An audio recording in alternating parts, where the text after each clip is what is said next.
Bismillahirrahmanirrahim. Langsung saja ya, Dek ya. Kita awali dulu dengan topik CTS atau Carpal Tunnel Syndrome. Slide. Ya, tentunya kalian sudah banyak yang tahu ya. CTS itu adalah suatu penyakit di mana disebabkan karena adanya tekanan terhadap nervus medianus ya di dalam suatu terowongan yang kita sebut dengan terowongan karpal atau carpal tunnel yang lokasinya berada pada pergelangan tangan, tepatnya di bawah flexor retinaculum. Nah, untuk prevalensi pada pasien CTS yang dilakukan pemeriksaan elektromiografi, ternyata memang terbukti wanita lebih banyak dibandingkan pria dan sering terjadi pada wanita dengan usia lebih dari 55 tahun. Dan ternyata 60% dari pasien CTS itu menderita bilateral. Jadi CTS itu bisa unilateral, bisa juga bilateral. Dan memang paling banyak ditemukan pada wanita karena memang pekerjaan wanita lebih beresiko untuk terjadinya CTS dibandingkan kaum pria. Ya, dalam hal ini ibu rumah tangga ya. Slide berikutnya. Nah, kalau ini anatominya ya, jadi tepat di bawah flexor retinaculum, di situ ada beberapa bangunan di dalam suatu terowongan karpal, ada beberapa tendon daripada otot, ya, kemudian juga ada nervus medianus. Coba slide berikutnya. Nah, jadi terowongan karpal itu berlokasi di sebelah distal daripada palmaris ya. Jadi ada di sebelah distal, kemudian dibentuk atau dikelilingi oleh 3 sisi, yaitu oleh tulang-tulang karpal ya. Pada sisi radial itu ada tulang scapuoid dan trapezium, kemudian pada sisi dorsal itu ditemukan dibentuk oleh lusinat dan capitatum, kemudian di sisi ulnar ya ada tulang hamatum ya.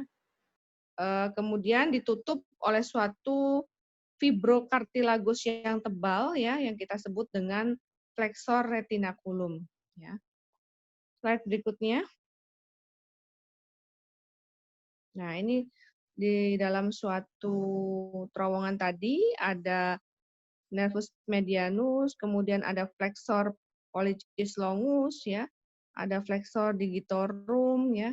Kemudian ini lokasi tulang-tulangnya ya, ada beberapa tadi ada hamatum, kemudian ada capitatum ya. Slide berikutnya. Nah, di dalam carpal tunnel tadi tendonnya yang dijumpai selain nervus medianus tentunya ada flexor digitorum superficialis sebanyak 4, kemudian flexor digitorum profundus sebanyak 4 ya. Dan pada sisi ibu jari ada flexor pollicis longus. Jadi ada 9 ya, 9 ditambah nervus medianus. Jadi ada 10 bangunan yang terdapat di dalam carpal tunnel. Slide berikutnya. Nah, ini ya. Dia akan menginervasi otot-otot tenar dan juga memberikan sensasi untuk area ibu jari sampai dengan separuh daripada jari manis. Jadi jari 1 sampai dengan 4 ya. Tapi untuk jari manis hanya separuh sisi ya. Slide berikutnya. Ini etiologi daripada penyakit CTS ya, adanya penekanan internal di dalam suatu terowongan karpal, tentunya ini akan menyebabkan nervus medianus menjadi tertekan.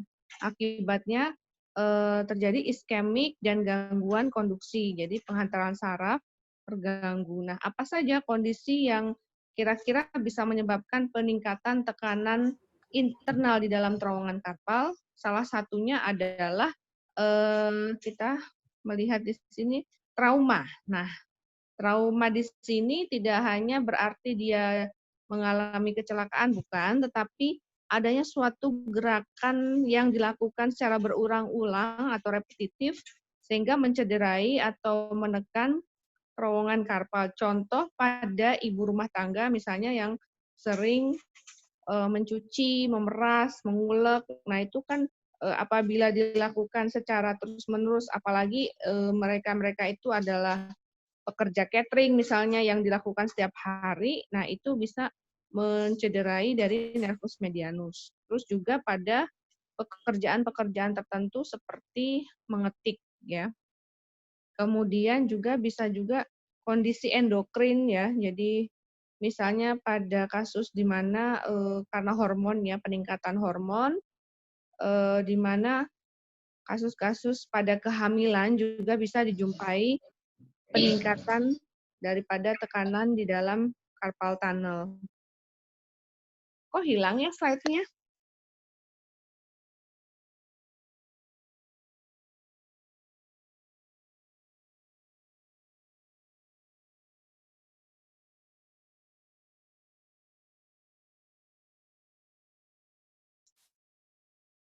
Jihan, kemana slide-ku kok hilang? Mungkin jaringannya dokter, maaf mungkin ditunggu sebentar dok. Oh iya, tak tunggu ya.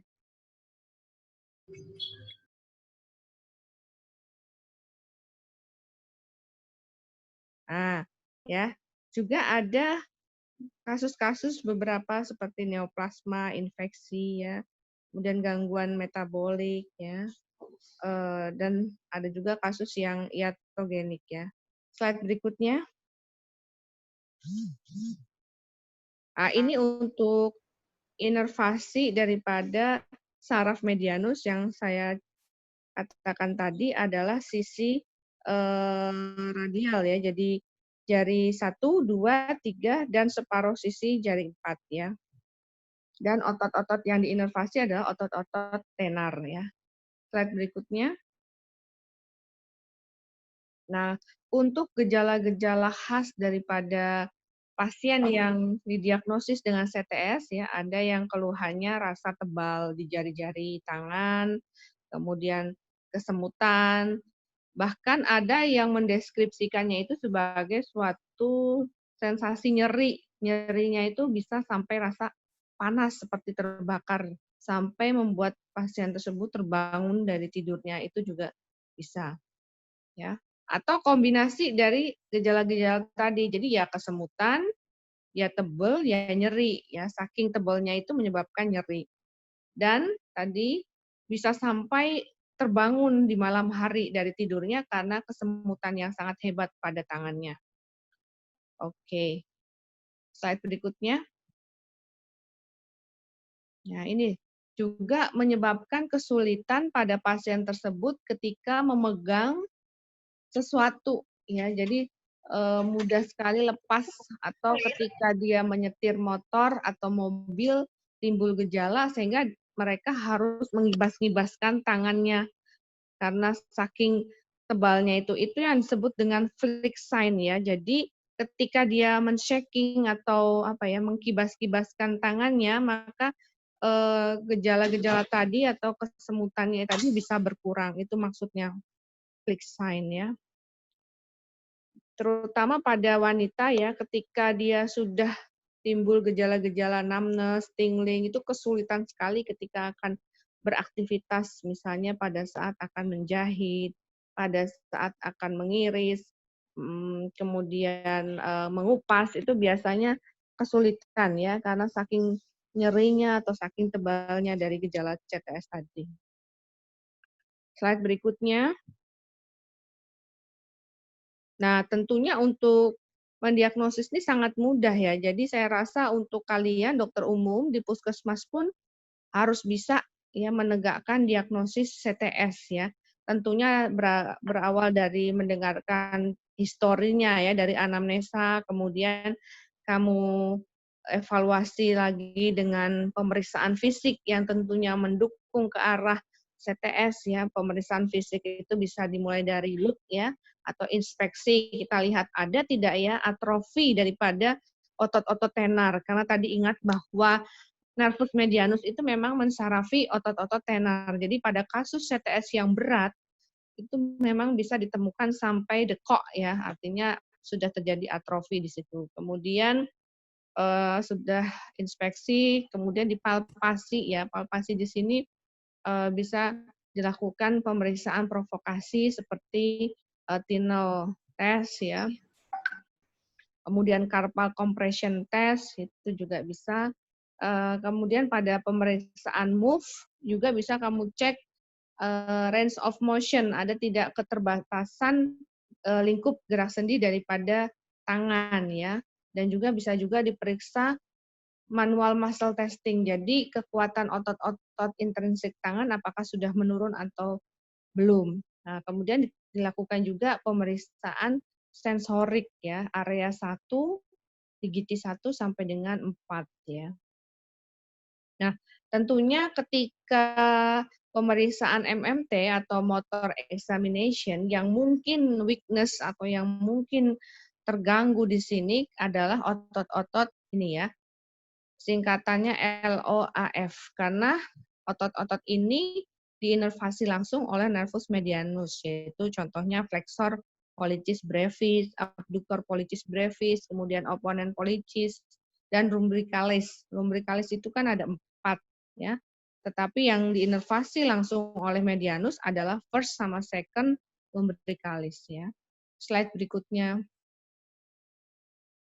Nah, kemudian bisa juga kita mencetuskan atau memprovokasi ya munculnya gejala dengan tes-tes yang khusus atau spesial seperti Tinel test ya, carpal tunnel compression test, Pallen dan reverse Pallen test ya. Kemudian ternyata gejala-gejala tadi itu bisa berkurang atau menghilang dengan mengimobilisasikan pergelangan tangan dalam suatu posisi netral atau netral position. Makanya salah satu penata laksanaan daripada CTS adalah penggunaan splinting atau bracing ya. Jadi penggunaan deker tetapi pada tangan di mana dengan penggunaan splint tersebut posisi wrist adalah dalam posisi netral ya. Kemudian untuk melihat sejauh mana kerusakan hantar sarafnya pada kasus CTS bisa dilakukan pemeriksaan yang kita sebut dengan elektromiografi ya. Kemudian slide berikutnya.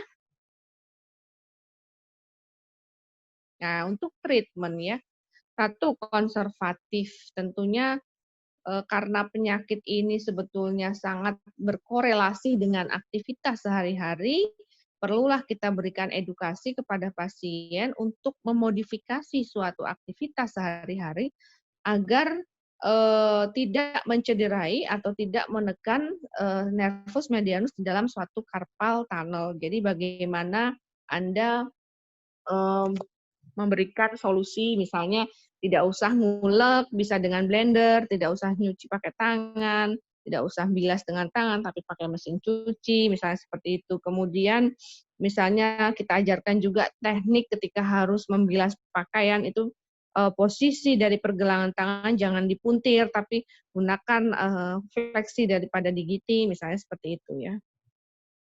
Jadi kita perlu menjelaskan aktivitas apa saja yang tentunya menambah berat gejala tersebut. Yang kedua adalah pemakaian splinting tadi ya. Kemudian bisa ditambah dengan obat-obatan yang tentunya sifatnya hanya mengurangi ya. Kemudian untuk intervensi daripada rehab medik bisa diberikan ultrasound, kemudian exercise juga penting untuk men-stretching daripada otot-otot dan juga memperkuat otot-otot intrinsik tangan. Slide berikutnya. Nah, apabila sudah berat itu bisa kita cek dengan pemeriksaan elektromiografi. Apabila memang kerusakan daripada sarafnya sudah berat, maka memerlukan suatu tindakan pembedahan ya. Slide berikutnya. Nah, kalau ini contoh exercise ya, di mana ini nerve gliding exercise dan yang kedua adalah tendon gliding exercise. Jadi intinya adalah untuk men-stretching ya. Slide berikutnya. Nah, ini contoh yang tendon gliding exercise ya. Ini bisa juga kita berikan contoh gambar ini kepada pasien untuk dilakukan home program ya. Rasanya sudah selesai nih. Slide berikutnya. Ya. Yang kedua miastenia grafis dulu aja ya.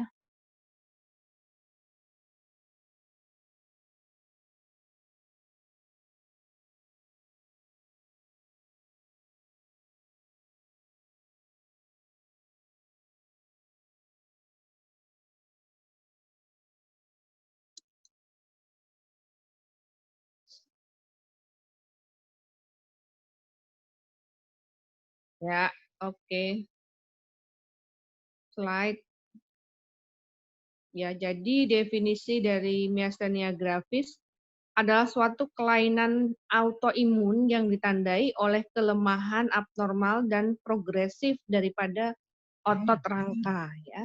Setelah dipergunakan secara terus-menerus dan disertai dengan adanya suatu kelelahan saat beraktivitas dan dapat pulih saat istirahat. Jadi yang kita garis bawahi daripada definisi MG atau miastenia grafis adalah satu, dia sifatnya adalah penyakit autoimun ya.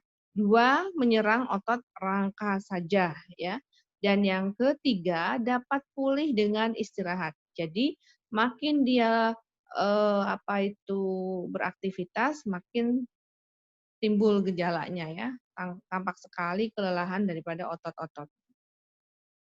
MG itu sendiri berasal dari dua kata, yaitu miastenia dan grafis. Miastenia berarti kelemahan otot motorik tertentu yang berfluktuasi, terutama yang diinervasi oleh nukleus motorik di batang otak seperti ada otot mata, otot kelopak mata, otot pengunyah, dan otot wajah. Sementara grafis sendiri berasal dari kata grave, yang berarti buruk. Slide berikutnya. Nah, untuk epidemiologi memang miastenia grafis adalah jenis autoimun yang jarang ditemukan. Selama saya praktek pun saya hanya menemui 2 kelihatannya. Jadi memang kasusnya tidak banyak. Wanita cenderung lebih banyak dibanding laki-laki dengan puncak onset pada usia dekade kedua dan ketiga pada pria dan dekade kelima dan keenam pada pria. Ingat bahwa miastenia grafis adalah penyakit yang bukan turunan dan bukan penyakit yang menular. Slide berikutnya. Untuk etiologi penyebab MG yang paling umum adalah perkembangan abnormal dari bagian-bagian imunologis atau epitop di dalam maupun sekitar asetilkolin reseptor nikotinik pada postsynaptic end plate regio neuromuscular junction ya. Jadi ini memang penyakit NMJ ya yang menyerang neuromuscular junction. Slide berikutnya. Nah, tetapi ada juga berbagai jenis obat yang bisa mencetuskan atau memperburuk gejala miastenia grafis. Contohnya ada golongan antibiotik seperti ciprofloxacin, erythromycin, ampicillin, kemudian ada obat-obatan penisilamin ya, beta adrenergic receptor blocking agent, litium, magnesium, prokainamid, verapamil, quinidin, chloroquine, dan prednison ya, masih banyak lagi. Slide berikutnya. Nah, untuk patofisiologi memang pada miastenia grafis ada pengurangan jumlah asetilkolin reseptor yang tersedia di motor end plate atau mendatarnya lipatan pada membran postsinaptik yang menyebabkan pengurangan jumlah reseptor pada motor end plate sehingga terjadi depolarisasi pada motor end plate lebih sedikit dan tidak terkumpul menjadi suatu potensial aksi. Hasilnya adalah sebuah transmisi neuromuskuler yang tidak efisien.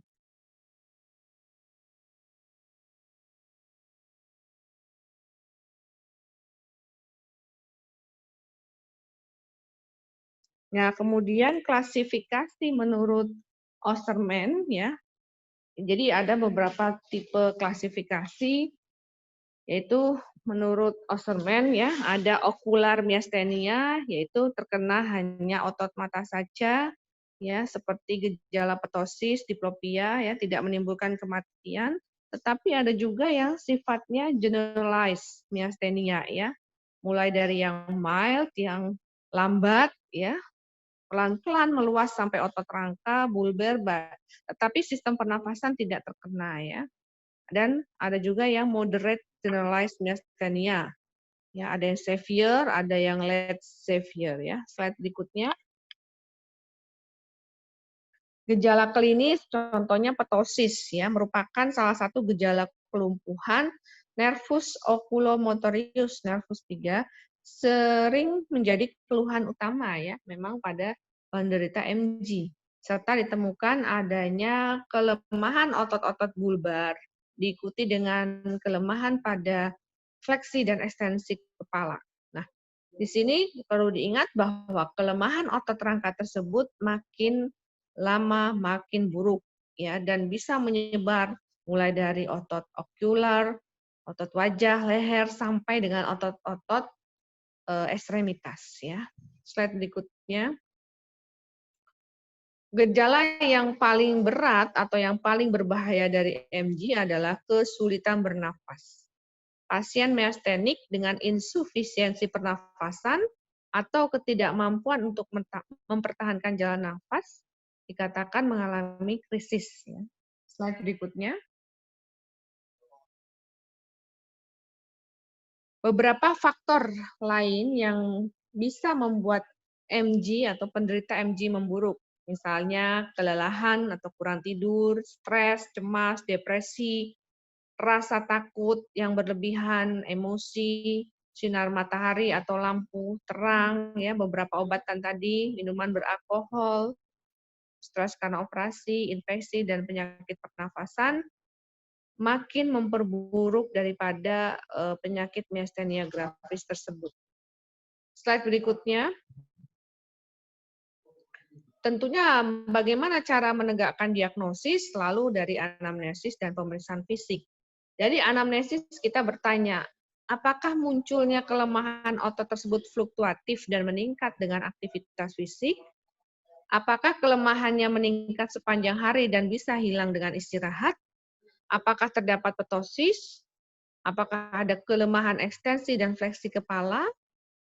Apakah kelemahannya menyebar dari mata ke wajah, ya, dan kemudian ke otot-otot trunkus dan anggota tubuh? Dan apakah pasien memiliki riwayat keluarga yang menderita penyakit yang sama, begitu ya? Slide berikutnya.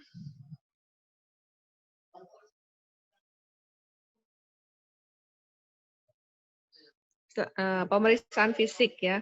Jadi dari pemeriksaan fisik, contoh penderita ditugaskan menghitung 1, 2, 3. Nah, kita mengecek ya. Suaranya bagaimana? Apakah lama-kelamaan terdengar suaranya bertambah lemah, menjadi kurang jelas?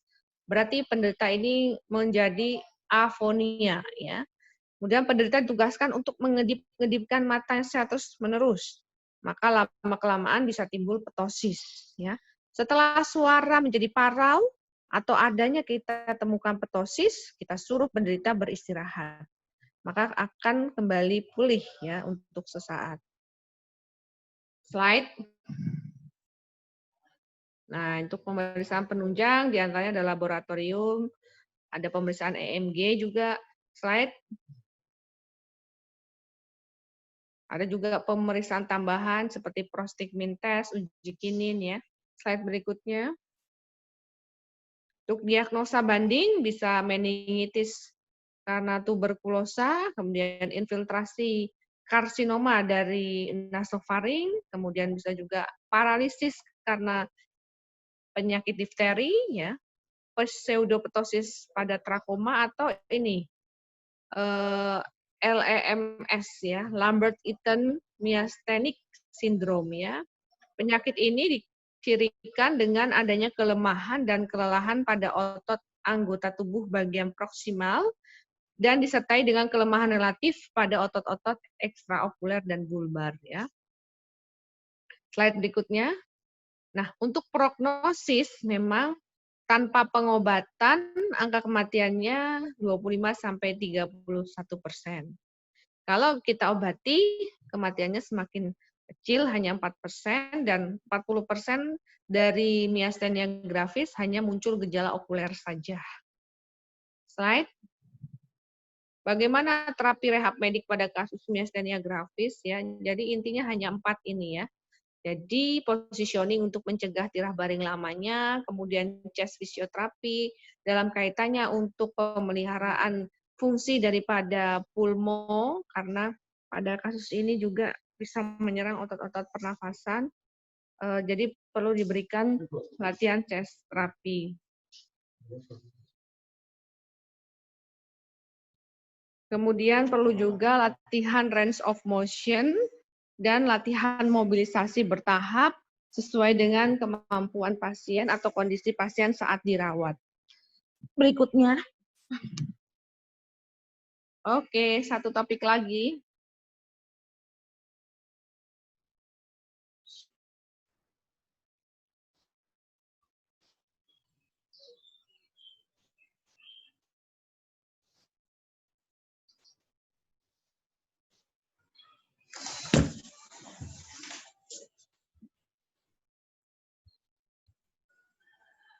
Ya, rehab medik pada SGB atau sindrom Guillain-Barré ya. Punya nama lain yaitu akut inflamatory demyelinisasi poliradikuloneuropati ya. Serta ada juga yang menyebutnya acute immune mediated polyneuritis. Bisa menyerang semua umur, anak atau dewasa, laki-laki atau perempuan. Apa saja etiologinya? Slide berikutnya. Nah, ini ya. Untuk pada kasus SGB ya, terdapat beberapa gangguan seperti gangguan sensibilitas, gangguan sistem otonom ya. Terapi bersifat simptomatik saja dan suportif. Prognosisnya baik walau dapat mengalami kelumpuhan total. Beberapa pasien bisa sembuh dengan gejala sisa. 85% dari total kasus sembuh 6-12 bulan setelah serangan. Dan dari data untuk kasus kematian kurang lebih adalah 5% dari penderita SGB. Slide berikutnya. Nah, insidensi angka kejadian SGB di seluruh dunia berkisar 4-5 kasus per 100.000 penduduk, di mana rasio laki-laki dan perempuan adalah laki-laki lebih banyak dibanding perempuan ya.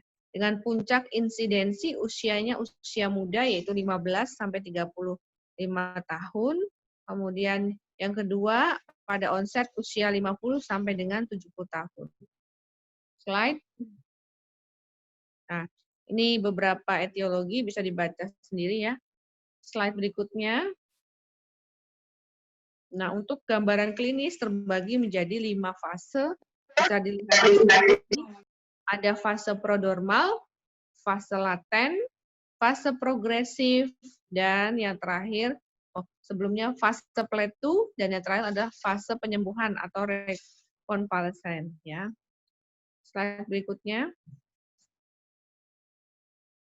Nah, untuk fase prodormal, yaitu fase sebelum munculnya gejala klinis, biasanya didahului infeksi saluran nafas atau infeksi saluran cerna selama 1-3 minggu. Bisa terjadi setelah pembedahan, imunisasi, infeksi virus, bakteri, dan jamur. Ya, justru di Afrika ditemukan bahwa adanya infeksi HIV ya diderita oleh pasien SGB. SGB rekuren bersama dengan miastenia gravis. Slide berikutnya.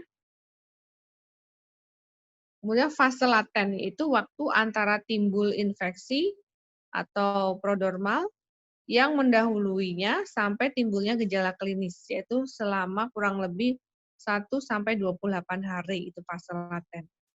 Slide berikutnya. Fase progresif, di sini sudah terjadi defisit neurologis ya. Mulai dari beberapa hari sampai dengan 4 minggu. Mulai dari onset bertambah berat sampai maksimal perburukannya. Slide berikutnya. Kemudian diikuti dengan fase plateau, yaitu kelumpuhan telah maksimal dan menetap. Jadi tidak akan memburuk lagi dan berlangsung 2 hari sampai 3 minggu. Kemudian yang terakhir adalah fase penyembuhan, yaitu terjadi beberapa bulan, terjadi perbaikan dari kelumpuhan otot-otot ya. Slide berikutnya. Nah, gejala klinis dimulai dari adanya gangguan fungsi motorik. Ini paling sering ya, sifatnya progresif dan kelumpuhan terjadi secara ascenderen. Jadi dari bawah ke atas naik ya. Ada fase di mana dia terdapat gejala-gejala lower motor neuron. Jadi tonusnya tidak spastik tetapi flaksid ya. Dan ditandai juga dengan menurunnya atau hilangnya refleks fisiologis dan kelumpuhannya bersifat simetris kanan dan kiri. Slide berikutnya. Untuk gangguan sensorik contohnya adalah gangguan dalam hal ini merasa nyeri, hipestesi, anestesi, dan parestesia. Sering gejala sensorik ini mengawali gejala motorik ya. Sementara parestesia lebih jelas di distal ekstremitas mengenai muka terutama distribusi sulkumoral ya. Sering juga ditandai dengan pola sarung tangan dan kaos kaki atau yang dikenal dengan glove and stocking ya. Kemudian gangguan sensorik objektif minimal. Slide berikutnya. Selain sensorik dan motorik juga ditandai ada gangguan saraf kranial seperti nervus 3, 4, dan 6 yang mengenai mata, kemudian nervus 7, ya paling sering dimulai pada satu sisi, kemudian bilateral, kemudian juga bisa mengenai nervus 1 dan 8, juga menyebabkan gangguan menelan ya, 9, 10, 12 terkena ya. Slide berikutnya. Gangguan fungsi otonom di sini ada contohnya adalah takikardi, bradikardi, hipotensi atau hipotensi, keringat yang berkurang, ya, gangguan urin, ya, gangguan miksi. Kemudian yang kelima adalah kegagalan pernafasan. Ini adalah komplikasi utama yang sifatnya fatal apabila tidak ditangani dengan baik, ya. Bagaimana bisa terjadi kegagalan pernafasan, ya? Karena ada paralisis atau kelumpuhan dari otot-otot diafragma dan kelumpuhan dari otot-otot pernafasan. Slide berikutnya. Kemudian juga ada gejala papil edem ya, karena peninggian tekanan intrakranial meskipun jarang ya. Slide berikutnya. Diagnosis dengan melihat gambaran klinis, anamnesa, kemudian pemeriksaan penunjang seperti laboratorium dan pemeriksaan EMG. Slide berikutnya. Pemeriksaan penunjang contohnya ini pemeriksaan laborat ya. Adanya peningkatan kadar protein di dalam cairan LCS ya tanpa diikuti dengan peningkatan jumlah selnya. Ya, maka kita sebut dengan disosiasi sitoalbumin ya. Karena peningkatan albumin tidak diikuti dengan peningkatan jumlah sel. Akan muncul setelah minggu kedua dan puncaknya setelah minggu ke-3 sampai dengan ke-6. Slide berikutnya. Pemeriksaan EMG. Di sini akan terdapat gangguan perlambatan kecepatan hantar saraf motorik dan kecepatan hantar saraf sensorik dengan distal motor latensi memanjang, kecepatan hantaran gelombang F melambat. Slide berikutnya. Ya. Jadi gunanya EMG adalah untuk menegakkan dan mendukung diagnosis serta untuk menentukan prognosisnya. Apabila terjadi degenerasi aksonal, maka penyembuhan penyakit lebih lama dan tidak dapat sembuh dengan sempurna. Nah, ini diagnosa banding daripada SGB adalah poliomyelitis anterior akut, polineuropati postdifteri, mielitis akut, ya, porfiria intermittent akut. Slide berikutnya. Nah, ini komplikasi yang sering terjadi dan yang paling mengancam nyawa adalah ketika adanya gagal nafas. Ya. Slide berikutnya. Nah, Penata laksanaan sampai saat ini tidak ada terapi spesifik, hanya simptomatik dan suportif dengan obat-obatan dan juga pemberian program rehab medik ya. Medikamentosa yang diberikan kortikosteroid, imunosupresan, imunoglobulin dan bisa juga plasmafaresis ya. Slide berikutnya. Nah, tentunya pemberian program rehab medik pada kasus SGB adalah untuk mencegah terjadinya disabilitas dan handicap, sehingga pasien bisa sembuh, kembali beraktivitas seperti sedia kala. Nah, slide berikutnya, tentunya dalam penata laksanaan rehab medik melibatkan tim ya, mulai dari dokternya, perawat, fisioterapis, OT, OP, kemudian speech therapy, social worker, dan juga psikolog. Slide berikutnya. Tujuan pemberian rehab medik pada SGB adalah 1, mencegah komplikasi, 2, mencegah kecacatan, 3, mempercepat mobilisasi, 4, memperpendek masa perawatan, dan yang kelima adalah membantu mengatasi problem psikososial. Slide berikutnya. Nah, fase rehabilitasi medik pada SGB, oh ya sebelumnya ya, apa saja problem yang bisa dijumpai pada pasien SGB? Tentunya ada problem muskuloskeletal, kardiovaskuler dan pulmoner, saraf otonom, sensorik, dan gangguan psikologis ya. Pada fase awal, gejala klinis masih terus berlanjut ya sampai dengan berhenti sebelum kondisi membaik ya. Kita pertahankan kondisi pasien walaupun pasti menurun ya. 2, fase antara. Adanya mulai perbaikan 1-2 bulan setelah onset, pemberian exercise ditingkatkan perlahan sesuai kondisi pasien. Dan yang terakhir adalah fase penyembuhan ya untuk penguatan dan pengoptimalan kemampuan fungsi daripada pasien. Dalam hal ini adalah muskuloskeletal dan kardiopulmoner. Slide berikutnya. Nah, ini problem muskuloskeletal apa saja di sini ya, adanya kelemahan otot oleh karena terhambatnya konduksi saraf dari medula spinalis ke neuromuscular junction ya. Di sini ada kelemahan otot serta atrofi daripada otot-otot. Slide berikutnya. Nah, kelemahan atau atrofi otot oleh karena serat otot yang tidak berkontraksi untuk beberapa waktu akan terjadi atrofi ya. Kemudian kelemahan dan atrofi otot pun juga dikaitkan dengan adanya denervasi total atau kerusakan total yang sifatnya irreversible. Ya, pencegahannya bagaimana? Maka dengan pemberian strengthening exercise ya. Kecuali ada denervasi ya, perlu juga stimulasi daripada listrik dengan memberikan elektroterapi. Ya. Slide berikutnya. Kemudian kasus lain selain atrofi dan kelemahan adalah kontraktur, yaitu terbatasnya lingkup gerak sendi oleh karena pemendekan struktur jaringan lunak di sekitar sendi akibat imobilisasi lama. Maka pencegahannya adalah dengan pemberian range of motion exercise ya. Dengan pemberian ROM exercise ini maka bisa mencegah terjadinya kontraktur. Untuk kasus-kasus di mana terjadi spastisitas, maka perlu diberikan juga positioning ya. Slide berikutnya. Adanya nyeri saat sendi digerakkan, ya, maka perlu positioning. Koreksi dengan stretching exercise, didahului dengan pemberian superficial hitting, ya, bahkan kalau perlu dengan casting atau bracing.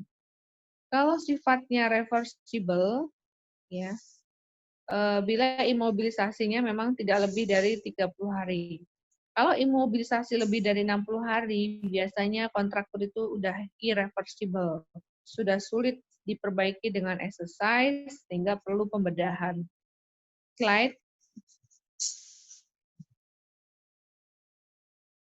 Kasus problem muskuloskeletal yang lain adalah ulcus decubitus. Akibat tirah baring lama, cara pencegahannya dengan alih baring setiap 2 jam, perawatan higienis, pemberian alas yang baik, yang lunak, dan juga tidak kalah pentingnya adalah nutrisi yang cukup serta perlunya mobilisasi sedini mungkin. Slide. Nah, ini gangguan metabolik ya. Slide berikutnya.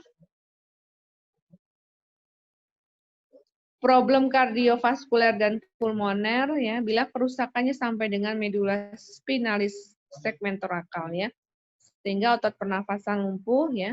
Bila mengenai cervical 4 di mana otot diafragmanya ikut lumpuh, maka terjadi gangguan bernafas, refleks batuk menurun sampai dengan tidak bisa batuk sama sekali, sehingga bisa mengancam gagal nafas ya, serta adanya penurunan refleks menelan. Slide. Nah, ini bisa juga timbul problem hipotensi ortostatik. Slide berikutnya, Dek. Ya, bagaimana mencegah hipotensi ya, tentunya dengan pemberian latihan mobilisasi sedini mungkin ya. Menegakkan pasien mulai dari duduk lalu berdiri ya, bertahap dengan memonitor tanda-tanda vitalnya. Atau apabila pasien tidak bisa berdiri, kita bantu dengan diberdirikan menggunakan tilting table. Slide. Ya. Juga adanya efek dari imobilisasi lama berupa tromboemboli ya. Pencegahannya adalah pemberian latihan aktif ya, ankle pumping exercise misalnya secara maksimal. Slide berikutnya. Untuk pneumonia hipostatik ya, akibat bed rest lama terjadi infeksi di paru-paru, gejalanya batuk, sesak, demam, maka pencegahannya adalah deep breathing exercise, chest therapy, dan juga adanya mobilisasi berupa duduk ya, supaya mencegah terjadinya pneumonia hipostatik. Slide. Ini problem saraf otonom, sensorik ya, bisa dibaca ya. Slide berikutnya. Nah, langsung masuk kepada program rehab medik pada fase akut pasien dengan SGB, tentunya sasarannya adalah mempercepat perbaikan gangguan nafas, mencegah ulcus decubitus, mengurangi nyeri, mencegah kontraktur, mencegah cedera akibat kelemahan otot, dan juga fasilitasi kontraksi otot dengan pemantauan. Slide.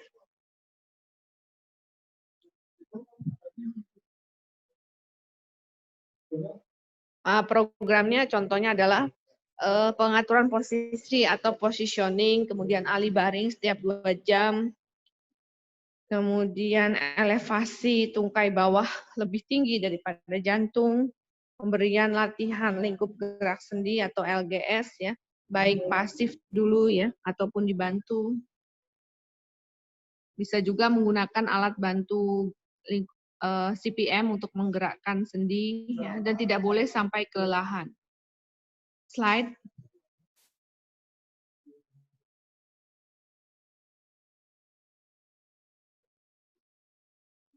Nah, ini contoh gambar pemberian latihan lingkup gerak sendi pasif ya, karena dibantu pada upper extremity dan lower extremity. Slide.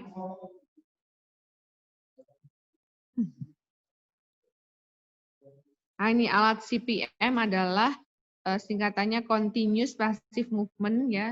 Jadi alat ini bersifat elektrik dan otomatis, sehingga latihan gerak sendi itu dari pasien adalah pasif ya, karena betul-betul yang menggerakkan adalah mesin ya, bisa untuk upper extremity maupun lower extremity ya, untuk menghambat terjadinya kontraktur.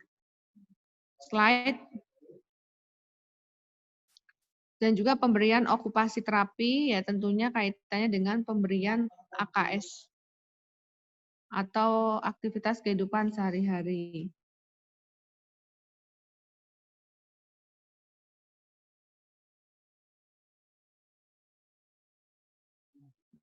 Slide berikutnya. Intinya ketika memberikan latihan tidak boleh sampai membuat pasien menjadi lelah ya. Kemudian pemberian program ortotik prostetik ya. Bisa pemberian splinting di sini ya. Slide. psikologi karena kaitannya dengan psikis daripada pasien, perlu pemberian pendampingan spirit kepada pasien dan juga pada keluarganya ya. Kemudian social worker untuk mengatasi problem sosialnya, kemudian terapi bicara untuk atasi gangguan bicara dan menelan. Slide. Nah, untuk program rehab pada fase antara yaitu 1-2 bulan setelah onset, kalau tadi mungkin latihannya masih pasif, di fase ini sudah mulai latihan gerak sifatnya aktif ya. Slide. Syarat dimulainya latihan gerak aktif adalah waktu latihan penguatan otot harus singkat tanpa menimbulkan kelelahan. Peningkatan dosis latihan ya kita sesuaikan dengan kemajuan klinisnya ya selama 1 minggu dan tidak boleh ada perburukan gejala klinis. Ya. Latihan penguatan otot ditujukan untuk perbaikan fungsi peningkatan kekuatan otot. Diperlukan waktu latihan selama 1 tahun dengan dibatasi oleh faktor kelelahan dan gejala-gejala sensorik. Slide. Nah ini juga bagaimana mengatasi gangguan pernafasan tentunya dengan breathing exercise, latihan batuk efektif, chest therapy, latihan ekspansi rongga torak ya. Tujuannya adalah untuk meningkatkan ventilasi atau oksigenasi, mengurangi kebutuhan oksigen, membantu mengeluarkan sekret dan meningkatkan toleransi latihan. Slide. Tidak kalah pentingnya adalah positioning untuk meningkatkan toleransi tegak ya. Oleh karena gangguan saraf otonom akibat imobilisasi lama ya. Contohnya adalah bertahap bagaimana dari pasien tidur dilatih duduk, dari duduk ke berdiri, kemudian sampai dengan berjalan. Slide.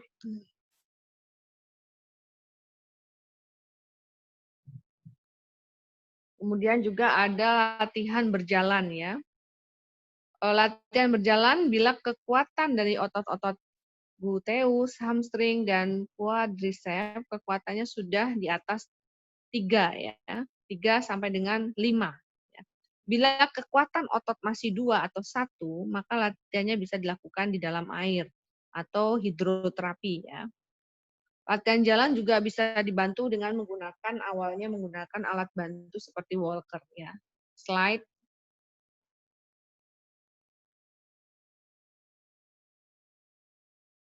Nah, ini contoh hidroterapi ya, latihan di dalam air. Slide berikutnya. Latihan berjalan dimulai dari memberdirikan pasien menggunakan tilting table untuk menghilangkan gejala-gejala hipotensi ortostatik. Kemudian ada juga standing table untuk latihan berdiri ya. Jadi kalau tilting table itu untuk mendirikan. Jadi pasien dari posisi tidur karena nggak bisa berdiri diberdirikan di suatu alat namanya tilting table. Kemudian standing table adalah latihan berdiri, ketahanan berdiri dengan berpegangan untuk mencegah jatuh dan meningkatkan toleransi terhadap posisi berdiri. Kalau sudah bisa berdiri, latihan berjalan dengan paralel bar untuk mencegah supaya tidak jatuh. Kemudian tahapan berikutnya adalah latihan jalan dengan alat bantu seperti walker atau cane ya sesuai kemampuan penderita. Dan yang terakhir adalah latihan jalan tanpa menggunakan alat bantu. Slide. Nah, jadi kalau tilting table itu yang kanan ya, kalau standing table itu yang kiri ya. Contohnya seperti itu. Jadi ada bentuk bed ya yang memang bisa disetting dinaikkan sehingga pasien itu bisa diposisikan berdiri. Itu kita sebut tilting table. Slide berikutnya. Ini adalah yang A itu paralel bar ya untuk melatih berjalan berpegangan pada paralel barnya. Kemudian yang B ini adalah walker, alat bantu jalan. Slide berikutnya. Kemudian pemberian okupasi terapi ya, intinya bagaimana melatih pasien-pasien SGB pada fase ini ya, agar bisa mandiri melakukan activity daily living ya. Kalau misalnya belum bisa mandiri, mungkin perlu bantuan alat, ya kita perlu kan alat bantu modifikasi untuk activity daily living ya. Bila ada disfagia atau sulit menelan, maka harus positioning dan kontrol daripada leher dan kepalanya harus baik ya. Slide berikutnya. Nah, ini contoh-contoh alat modifikasi untuk melakukan aktivitas sehari-hari ya. Slide berikutnya. Ini adalah alat bantu jalan. Slide berikutnya.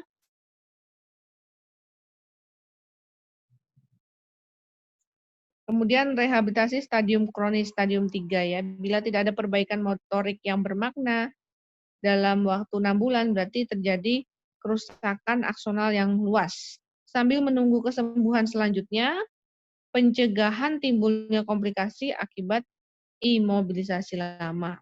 Prinsipnya adalah latihan energi saving. Jadi kita melatih pasien untuk hemat energi ketika akan melakukan suatu aktivitas, termasuk dalam pemilihan prioritas aktivitas apa yang akan lebih dahulu dilakukan. Sementara aktivitas yang tidak penting maka tidak perlu dilakukan untuk membuat energi tidak banyak terbuang. Slide berikutnya. Nah, contoh prinsip hemat energi, misalnya ketika mandi, tidak menggunakan gayung, tetapi menggunakan shower atau selang. Slide-nya. Nah, sudah ya. Slide sudah sampai kesimpulan ya. Nah, itu tadi kesimpulannya. Oke, sudah selesai semua. Tolong nanti kalau ada pertanyaan, di WA saja ya, nanti saya jawab via WA. Atau nanti dikumpulkan ke Jihan, biar Jihan yang WA saya ya, Dek ya. Sudah ya, Dek? Sudah semua ya? Tidak ada utang ya saya ya? Iya, Dok. Oke, terima kasih. Alhamdulillahirrahmanirrahim. Untuk rehab medik di blok 13 sudah selesai semua. Terima kasih dan mohon maaf kalau ada kekurangan karena memang akhir-akhir ini kita belum bisa bertatap muka. Mungkin juga teknik pembelajarannya tidak bisa maksimal ya, Dek ya. Oke, gitu aja. Tak tutup ya. Wassalamualaikum warahmatullahi wabarakatuh. Waalaikumsalam warahmatullahi wabarakatuh. Terima kasih, Dokter. Terima kasih, Dokter. Terima kasih banyak, Dokter. Oke.